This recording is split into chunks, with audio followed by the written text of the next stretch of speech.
Continuing on from the first part of the profitability and cost of sale discussion, where we spoke about channel mix, direct bookings, promotions, and rate inconsistencies, we will move on to the main distribution channels in the fray and what costs look like across the mix. We'll also discuss a few other less obvious factors that impact costs. Let's start by looking at the main distribution channels. There are the major OTAs like Expedia, Booking.coms, and Agoda, Trip, etc. There are minor OTAs that might be more regional. There might be corporate bookings through GDS. There are direct bookings through your brand's website or that come into your hotel directly. Wholesalers like Hotelbeds or Webbeds, groups and tour operators like TUI, metasearch engines like Google and TripAdvisor, and so on. Each of these channels has its own cost structure, and understanding how much each one costs you to drive a booking is crucial. For example, direct bookings might cost you less than 10%, but an OTA could be charging 15 to 25%, and a wholesaler might be closer to 25% or more. The key here is to monitor these costs regularly.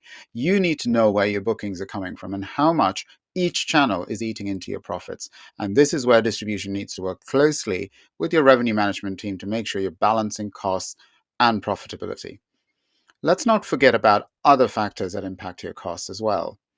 Promotions, accelerator programs from companies like Expedia or Booking.com, and rate leaks aside, you've also got to think about the dominance of major OTAs. They spend a ton on marketing and make bookings super easy for guests. That also makes it harder for hotels to compete and drive direct bookings. In 2023, Expedia Group and Booking Holdings spent more than $8 billion each on marketing.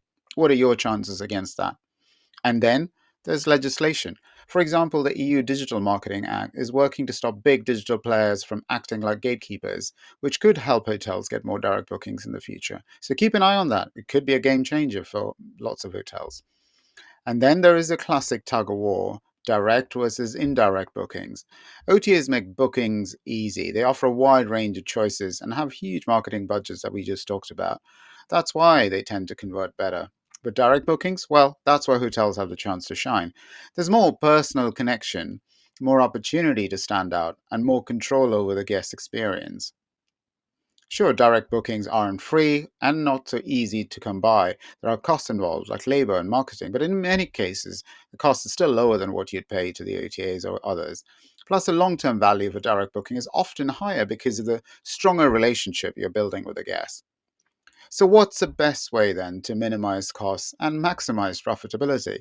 Well, there's no silver bullet, unfortunately, but it all comes down to balance. You need a diverse distribution strategy with a mix of channels, but you also need to keep a close eye on costs and make adjustments as needed.